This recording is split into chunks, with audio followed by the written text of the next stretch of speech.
Hola amigos, espero que se encuentren bien. Esta es la primera clase de nuestro curso ultrasonido, física y perillas.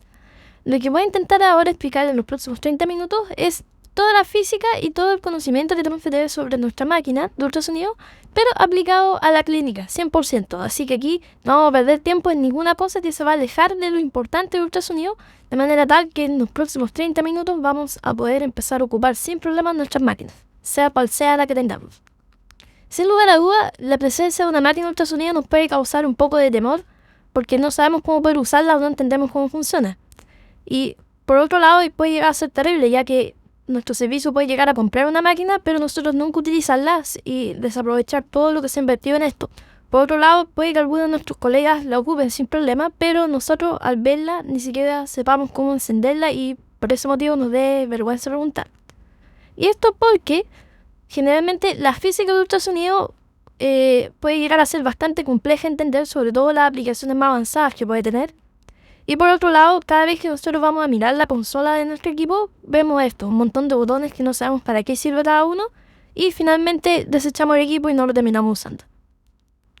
Pero en verdad, toda esta física que puede llegar a ser bastante complicada, y lo es en verdad, se puede explicar bastante simple, ya, en algunos conceptos básicos.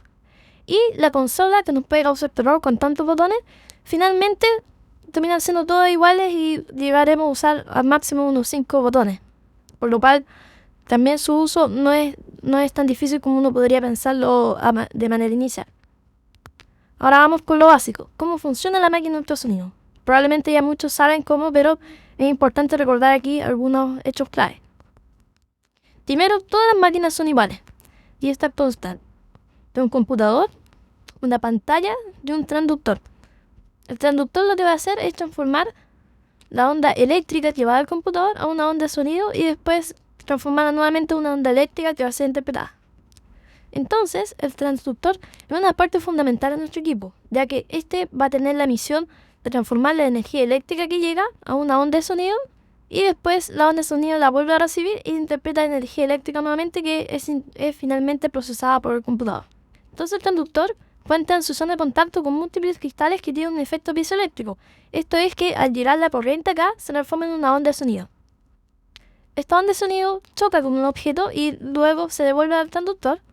Al devolverse al transductor, esta onda de sonido genera una presión que hace un cambio de la forma de los cristales y estos emiten una electricidad que se transmite hacia el computador a través de millones de cables que hay en la gran cantidad de cristales que tiene el transductor. Y de esta manera se forma una imagen finalmente en la pantalla del equipo. ¿Por qué esto es importante? Porque, como les mencioné, la zona de contacto tiene múltiples cristales y esto emite ondas de sonido. Si nosotros por algún motivo llegásemos a golpear el transductor y romper alguno de estos cristales, o por ejemplo, que es bien común, pasemos a llevar los cables del transductor por la rueda del equipo, podemos romper alguna de estas conexiones que van del transductor hacia el computador y no vamos a estar generando ondas de sonido en alguna parte del campo y finalmente en la pantalla vamos a tener esto. Vamos a tener una imagen perfecta en algunas partes, pero el lugar donde estén rotos o los cristales o los cables, el equipo no va a sensar ningún sonido que vuelva y no va a procesar una imagen de eso, finalmente perdiendo mucha calidad de imagen o finalmente dejando un equipo inservible. Y esto es complicado, ya que finalmente si hacemos eso vamos a estar bajo la búsqueda incansable de nuestro jefe de servicio viendo quién fue el responsable que rompió el equipo. Ahora vamos un poco con la física del sonido. Uno de los conceptos más importantes es que la máquina lo único que ve es cómo las ondas llegan de vuelta de chocar con un objeto. De esta manera la máquina no ve cosas, sino que lo único que hace es interpretar cuánto demora el sonido en llegar de un lugar a otro. Si el tiempo en que una onda choca con un objeto y vuelve es corto, va a ver el objeto de manera cercana. Por otro lado, si el objeto está mucho más lejos de donde podemos el transductor y el tiempo en que la onda va y vuelve se demora más, lo va a interpretar como que está más lejano. Y de esta manera podemos dividir la pantalla en dos campos. El campo proximal, que es lo que está más cercano al transductor, y el campo distal, que es lo que se encuentra más lejano al transductor. Y por otro lado, los colores que se forman en la pantalla son 256 tonalidades distintas de grises. Esto se logra gracias a la cantidad de sonido que vuelve hacia el transductor una vez que choca con algún objeto. Y de esta manera podemos dividirla en 4 categorías. Cuando una imagen es completamente blanca, que se llama hiperecoico, ya que hay una gran cantidad de ecos que se vuelven al transductor. Y por otro extremo, cuando ningún eco se vuelve al transductor, o sea, todos pasan de largo, que son las imágenes anecoicas. Entre medio de estas dos tenemos una imagen que es un poco más gris que en medio, que sería una imagen hipoecoica, y finalmente una imagen que es igual que el medio, que es una imagen isoecoica. Entonces, las imágenes hiperecoicas se producen porque la onda de ultrasonido choca completamente con el objeto y ninguna logra pasar. De esta manera, la gran cantidad de ecos que vuelven producen una imagen que es completamente blanca, como podemos ver, por ejemplo, en cálculos y en huesos. Y además se puede formar un efecto de sombra hacia abajo que les contaré más adelante. Después, al otro extremo, si tenemos un objeto que transmite completamente el sonido, lo que la máquina va a interpretar es que no vuelve ningún eco durante ese segmento y finalmente lo va a manifestar como una imagen completamente negra, sin ecos, o sea, anecoico. Este es el típico ejemplo de la vesícula con bilis en su interior, la vejiga con orina en su interior o algún vaso grande con sangre. Y finalmente la tercera imagen es cuando la onda de ultrasonido choca con el objeto, logra pasar una parte, pero otra se devuelve hacia el transductor. Por lo tanto, hay menos ecos que vuelven y esta sería una imagen hipoecoica que es un poco más gris, como por ejemplo el hígado. En esta imagen podemos ver todas las distintas tonalidades de grises que se pueden formar y de esta manera tenemos una imagen hiperecoica acá, donde tenemos la vesícula, el hígado, aquí hay un cálculo que está impactado y se ve como muestra una imagen blanca. Por otro lado tenemos aquí la vesícula con bilis en su interior y una imagen anecoica. Y finalmente tenemos acá el hígado, que tiene una tonalidad entre anecoico e hiperecoico, que sería una imagen hipoecoica, dada por la cantidad de agua que tiene este tejido y que permite que algunas ondas de ultrasonido pasen completamente y otras se devuelvan.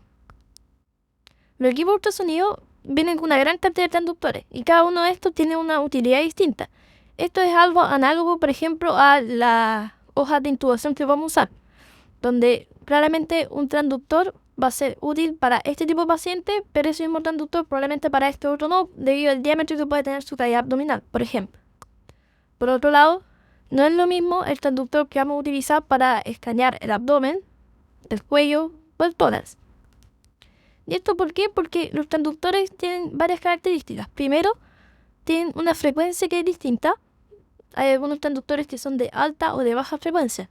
Mientras más alta la frecuencia, mayor resolución va a tener nuestra imagen, pero lamentablemente a mayor frecuencia, mayor resolución, alcanza una menor profundidad. ¿Ya? Entonces, de esta manera, transductores que por ejemplo queramos usar para evaluar tiroides o piel o algún vaso en el cuello, va a tener que ser un transductor de alta frecuencia para que pueda alcanzar una menor profundidad con la mayor resolución posible. Por otro lado, si queremos ir a evaluar el abdomen, vamos a tener que usar un transductor de alta frecuencia para que llegue lo más profundo posible y poder evaluar todos estos órganos.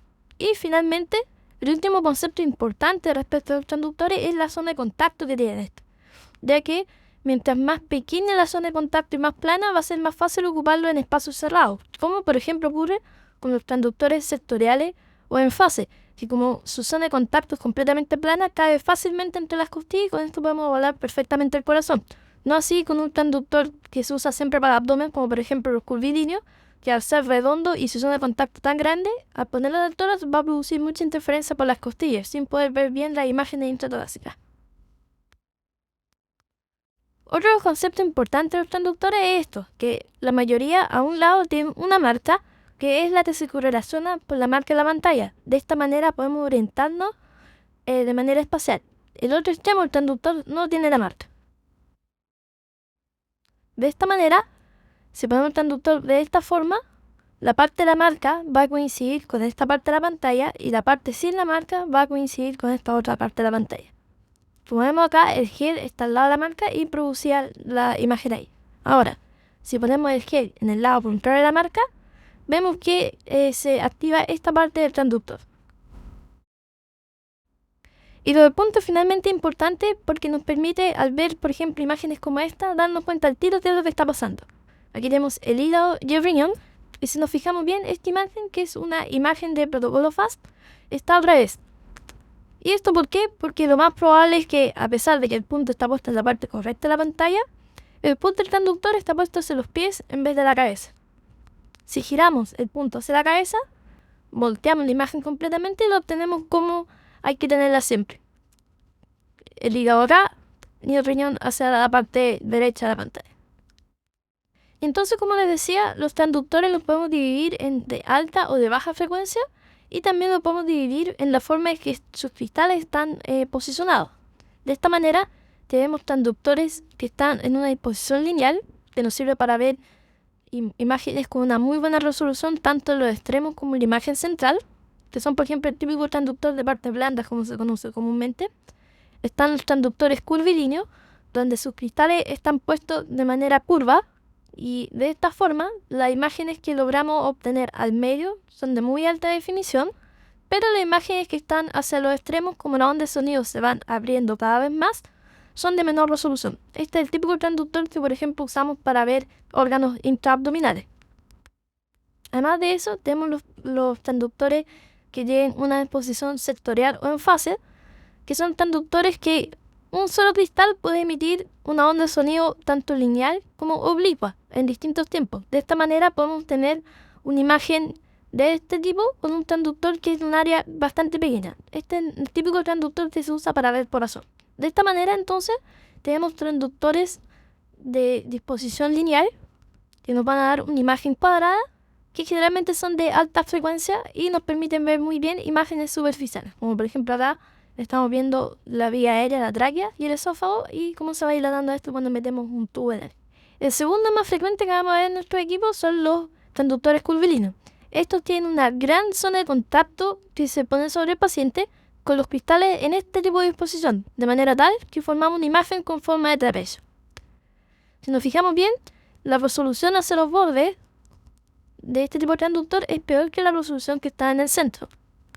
Además de eso, como el transductor es bastante grande, siempre vamos a tener problemas cuando, por ejemplo, estamos viendo el hígado con las costillas, ya que va a ser muy difícil tratar de meter el transductor justo en un espacio en que no haya costillas.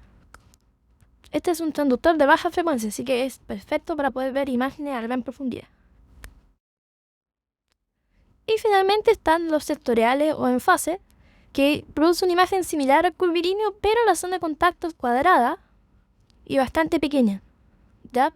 Esto es porque los cristales que están puestos acá tiran la onda de sonido en distintos ángulos para poder tener este tipo de imagen en espacios reducidos. Este también es de baja frecuencia.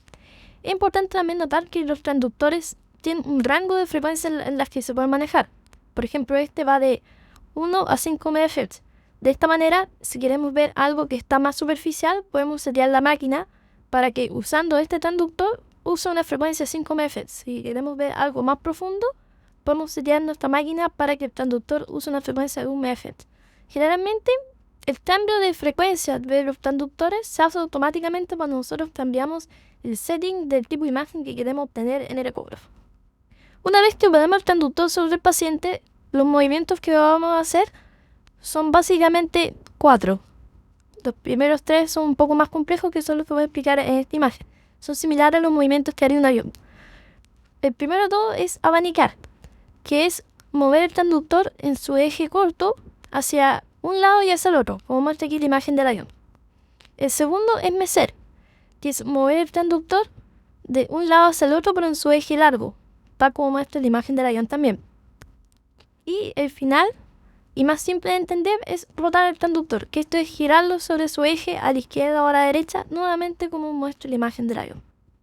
Una vez que ponemos el transductor sobre nuestro paciente, tenemos que obtener los cortes que necesitemos. Por ejemplo, el corte transverso, que lo vamos a hacer poniendo el punto del transductor hacia la derecha del paciente. Este es el corto movimiento que yo les contaba, que es trasladar. Entonces, una vez que tenemos el punto así, lo que vamos a tener a este lado va a ser la derecha del paciente, a este lado la izquierda del paciente, hacia acá la cabeza y hacia acá los pies, tal cual muestra esta imagen. Lo que está haciendo aquí es un movimiento de abanicar. Entonces, de esta manera tenemos el corte transverso y, como por ejemplo podemos ver en la imagen, lo que vamos a ver va a ser la vena cava, la aorta, la columna vertebral, el hígado. Ahora, si rotamos el transductor y dejamos el punto hacia la cabeza, vamos a tener un corte longitudinal, como muestra la figura. De esta manera, vamos a tener la cabeza del paciente hacia acá, los pies del paciente hacia acá, hacia la parte más superior de la pantalla, las estructuras más superficiales, y hacia la parte más posterior de la pantalla, las estructuras más profundas. Aquí vemos nuevamente el movimiento de trasladar, abanicar, y finalmente mecer. Como se ven, es un movimiento en el mismo eje del transductor. Y finalmente el corte coronal, que muchas veces presta confusión. Esto lo hacemos con el punto hacia la cabeza del paciente.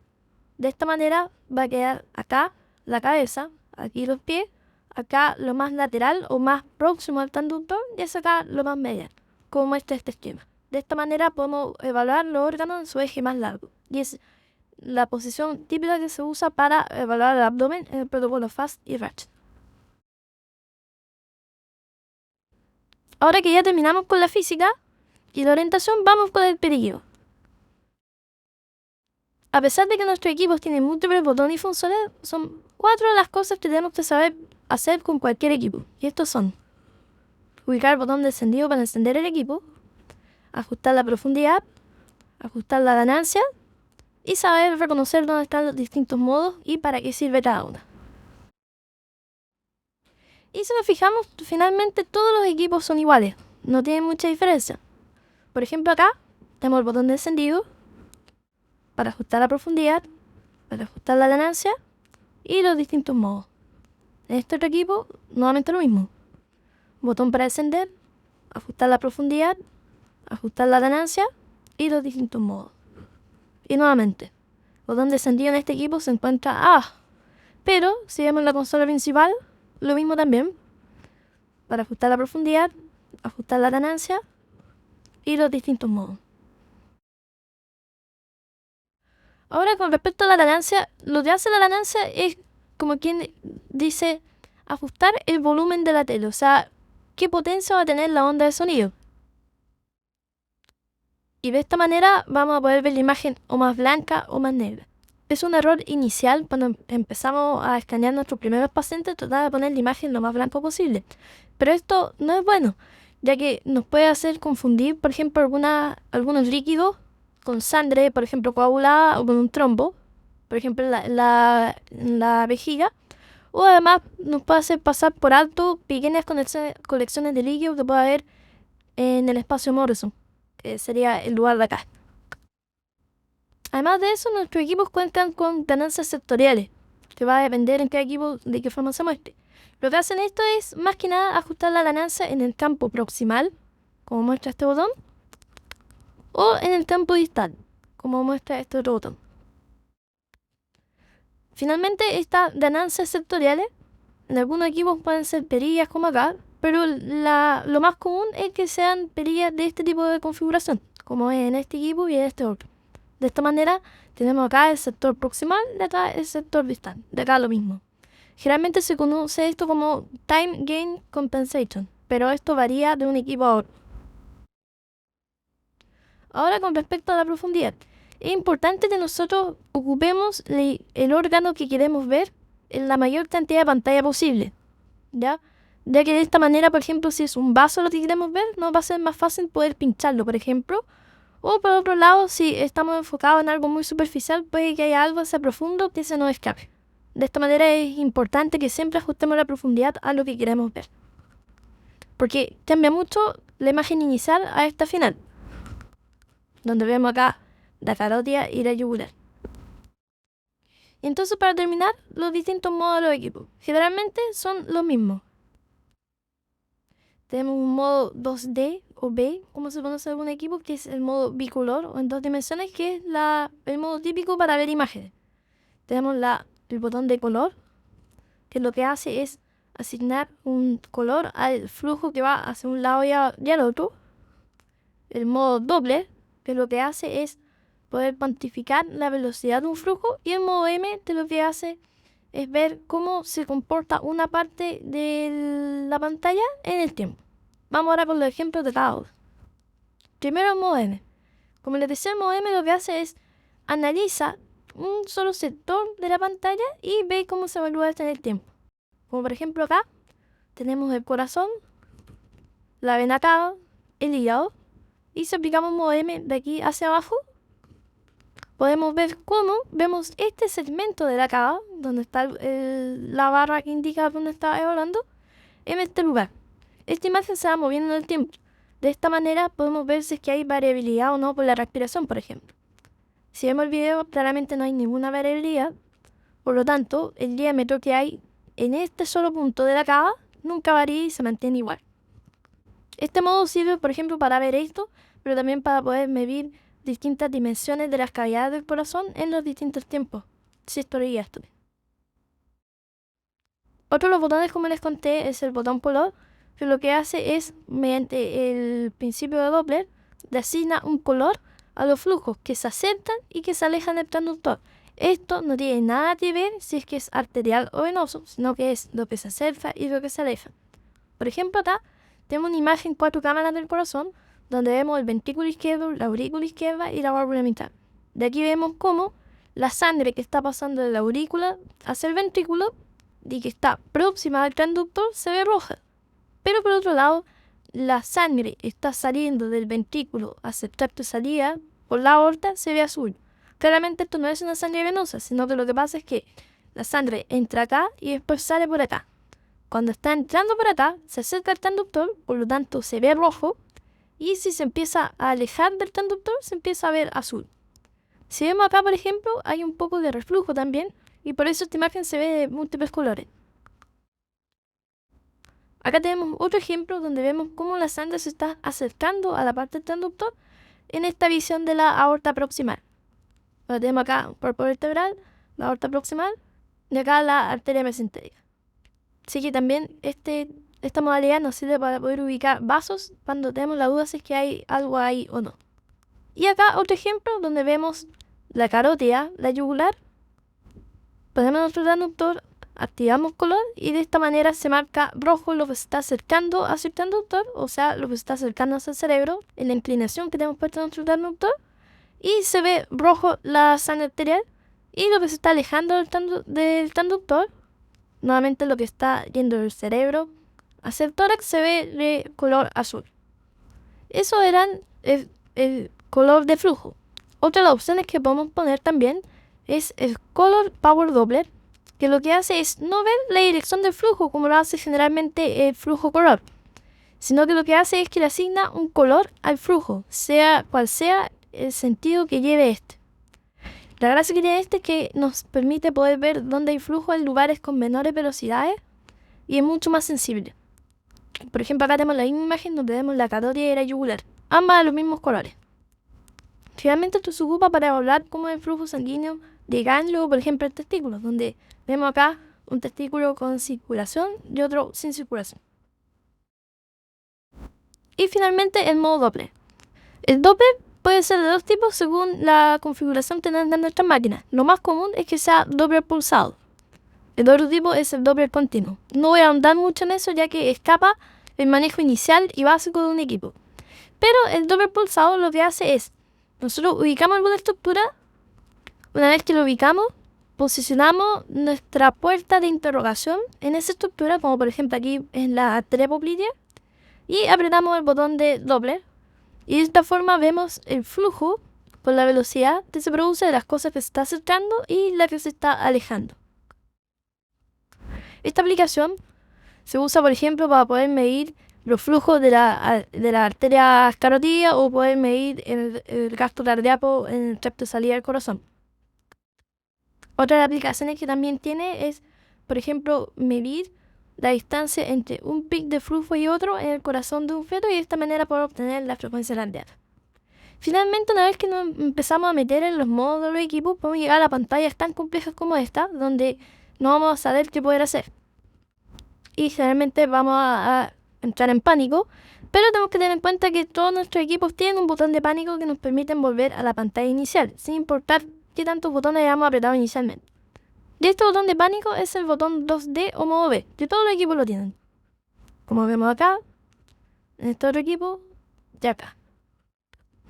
Así que no tengamos miedo en cambiar de un modo a otro, pero si por algún motivo dejamos puesto, por ejemplo, una medición o algún texto que queramos sacar, o un modo que queramos sacar también, no dudemos en cualquier cosa que nos dé pánico, apretar el botón de pánico y volver a su modo original.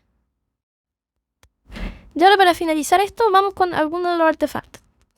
Por ejemplo, acá vemos la sombra acústica, que es una imagen típica que se produce cuando las ondas de sonido chocan con un objeto hiperecoico y que devuelve toda la onda de sonido vuelta hacia el transductor, y hacia abajo no queda nada, por lo tanto produce este artefacto que es la sombra acústica. Esto, como les decía, es típico de los cálculos en el lugar donde estén, o por ejemplo en el tórax, las costillas produciendo la sombra acústica hacia abajo. Al contrario de la sombra acústica, tenemos la ventana acústica, que lo que pasa aquí es que la onda de ultrasonido, al viajar, empieza a perder cada vez más fuerza al chocar con tejidos que no permiten una buena transducción del sonido, pero al llegar a una cavidad con líquido, como por ejemplo la vejiga, ya no pierde más fuerza y empieza a viajar más rápido. Y de esta manera podemos tener una muy buena ventana de estructuras que están por debajo de este líquido, ¿ya? Como por ejemplo aquí vemos el efecto bajo la vejiga. Otro artefacto que podemos ver es el aire, que es el principal enemigo del ultrasonido. Aquí por ejemplo tenemos un estómago con una zona nasogástrica y se inyectó aire. Al momento de inyectar el aire, vemos que el único se forma ese artefacto y ya no podemos ver ninguna estructura. Por ejemplo, muchas veces cuando escaneamos el abdomen es necesario generar un poquito más de presión sobre el abdomen del paciente de manera tal de empujar el gas y poder tener visión de algún órgano. Aquí aprovecho de mostrarles el efecto de la sombra acústica en las costillas. Como vemos acá, la onda de ultrasonido choca con el hueso. Esto hace que ninguna onda pase hacia abajo, sino que toda se vuelve hacia el transductor y ve hacia abajo una sombra sin poder ver ningún tipo de imagen para interpretar. Por otro lado, la otra imagen que estamos viendo acá es la reverberancia, donde la onda de ultrasonido choca con alguna membrana resistente, como por ejemplo la pleura, y se devuelve hacia el transductor. Como se devuelve con mucha energía, al chocar con el transductor de ultrasonido, alguna es procesada, pero otra vuelve a bajar y se vuelve a devolver y hace esto. Como les conté inicialmente, el tiempo de que la onda viaja de un lugar a otro es distancia. Esto, al ir de acá hacia acá, forma esta primera línea. Al devolverse, forma la segunda línea. Al chocar otra vez, forma la tercera línea. Y de esta manera, esta distancia es igual a esta y es igual a esta. Esta es la reverberancia o las ondas A en el pulmón. De esta, en la clase de ultrasonido pulmón van a ahondar más. Nuevamente el mismo esquema, para que les quede más claro. La onda de sonido al chocar contra la pleura van produciendo estas líneas A, que son efectos de reverberancia, que cada una tiene la misma distancia que la otra, y finalmente la misma distancia que hay entre el transductor y la pleura. Esto también lo podemos ver, por ejemplo, en algunos vasos, cuando la onda de ultrasonido choca con la pared y se devuelve, y va formando aquí reverberancia. Esto también se puede producir, por ejemplo, cuando en algún vaso introducimos alguna aguja, y la aguja va a producir también este mismo efecto. Otro efecto importante que tenemos que conocer son las sombras que se producen muchas veces en la esquina de las imágenes. Que si somos poco precavidos y, por ejemplo, viéramos este tipo de imagen en la vesícula, podríamos sospechar que hay un cálculo ahí que está produciendo sombra acústica. Pero esto no se produce necesariamente por eso, sino que es porque la onda de ultrasonido al chocar con alguna esquina puede no seguir su trayecto recto, sino que cambiar de dirección hacia acá. Y de esta manera, como nada se vuelve en esta línea, el transductor cree que de aquí hacia abajo no hay nada, o algo que hizo que se rebotara la onda completamente. Y no es así. Y para finalizar, el último artefacto que quiero que conozcan es el artefacto de espejo, que lo podemos ver también en estructuras donde hay una membrana que sea muy refringente, como por ejemplo puede ser el diafragma, la vejiga o el pericardio.